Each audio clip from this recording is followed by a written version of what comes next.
এখানে রেখে দেবো স্ট্রেন হওয়ার জন্য, পানি স্ট্রেন হওয়ার জন্য। বাকি অংশ রান্না করবে আমাদের বাবুর্চি আজমান থেকে আগত ফাহিম মিয়া। এখন চিকেন ঢালা হচ্ছে এখানে।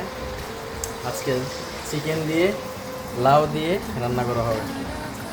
এই যে সে এখন দেখতে থাকুন, আমরা রান্না 1 বাই 1 প্রসেস দেখাবো। আমি রান্না করি, আমি বাবুর্চি ঠিক আছে রেস্টুরেন্টে রান্না করি, কিন্তু এই দেশীয় রান্না আমি রান্না করতে পারি না।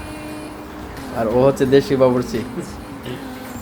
তারপরে এখানে মাংসের সাথে আরও রয়েছে আমাদের শুটকি বোনা নিবে এটা, শুটকি বোনা। এগুলো চাপা শুটকি। দেখতে থাকো।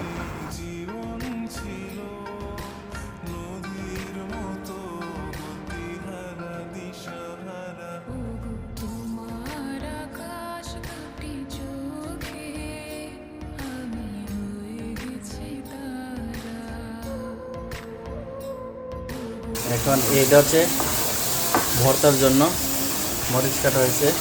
এখন তরকারিতে মশলা দেওয়া হবে, টমেটো কাটা হবে, শুটকি বোনা যা আছে সব যেটাই বলে না কেন। আর এদিকে চিকেন রান্না হচ্ছে লাউ দিয়ে করা হবে। এখানে ধোয়া শুটকি আছে, এখানে শুটকিগুলো ঢেলে এখন দিচ্ছি। ভালোভাবে মশলাগুলো মিক্স করতে হবে, তারপরে পানি দিয়ে দেব, ভালোভাবে কষাতে হবে। লাউয়ের তরকারি আর চিকেন, লাউ দিয়ে চিকেন, আর এখানে শুটকি বোনা।